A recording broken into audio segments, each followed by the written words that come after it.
राधे राधे। धार्मिक जगत चैनल पर आप सबका हार्दिक स्वागत।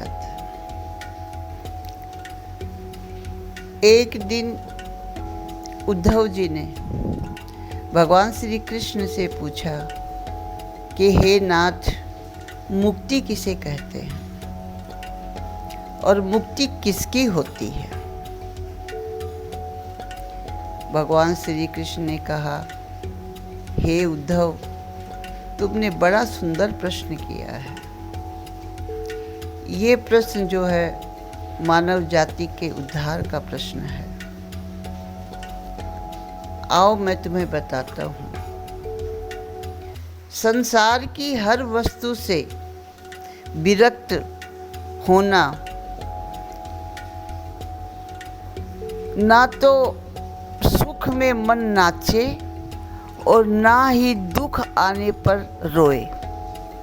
संसारी सुख दुख को नश्वर समझ करके एक समान स्थिति में रहना ही मुक्ति है। क्योंकि सुख और दुख हमें कोई नहीं देता। सुख दुख हमारे मन की स्थिति पर निर्भर है।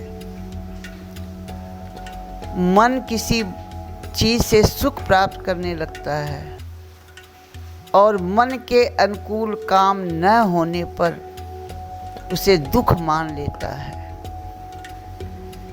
तो सुख और दुख जो है हमें कोई देता नहीं, मन की परिस्थितियों पर ही वो काम करता है। जिसने अपने मन को समझा लिया, मन को समझाया कैसे जाए, उसको मोड़ना पड़ेगा। जिस रास्ते पर वो दुख मान रहा है उसको समझा करके मोड़ा जाए कि ये दुख और सुख हे मन तेरा बनाया हुआ है, न दुख है न सुख है। और भगवान के नाम का जाप करे तो उसका मन बहुत जल्दी मुड़ जाता है। क्योंकि दुख का एहसास भी मन करता है और सुख का एहसास भी मन ही करता है। मन को मोड़ना जो है उसे विवेक कहते हैं। विवेक के द्वारा मन को मोड़ा जा सकता है। अब तुम्हारा दूसरा प्रश्न था कि मुक्ति किसकी होती है। तो हे विदुर, शरीर की मुक्ति नहीं होती, क्योंकि वो पंच महाभूत जड़ से निर्मित है। इसलिए जड़ वस्तु की मुक्ति क्या होगी। पंच महाभूत में ही उसका शरीर अंत में मिल जाता है।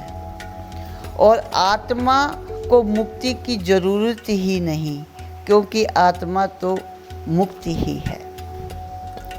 मुक्ति तो मन की होती है। इसलिए मन को हमेशा बस में रखना, प्रभु के चरणों में समर्पित करना और बार बार मन को समझा करके प्रभु के ही चरणों में अपने आप को समर्पित करते जाना ही विवेक है। और मन की मुक्ति हो जाती है। करत करत अभ्यास से और जड़मति होत सुजान।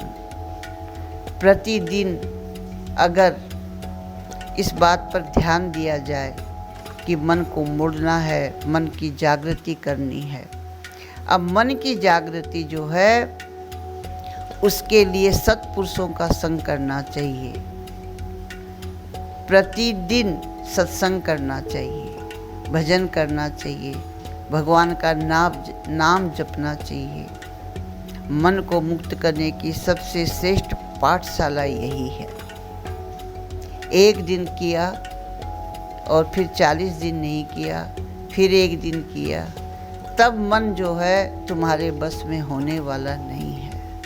मन को प्रतिदिन पाठशाला जाना पड़ेगा और अपने पाठ को पढ़ना पड़ेगा, तभी मन अपने सही रास्ते पर चलेगा। मन को मुक्ति का पाठ योग के द्वारा भी किया जाता है।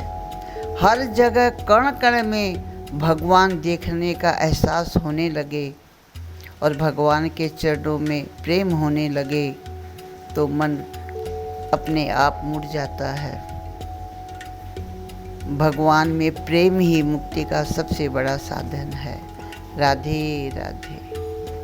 कृपया सब्सक्राइब करें, लाइक करें।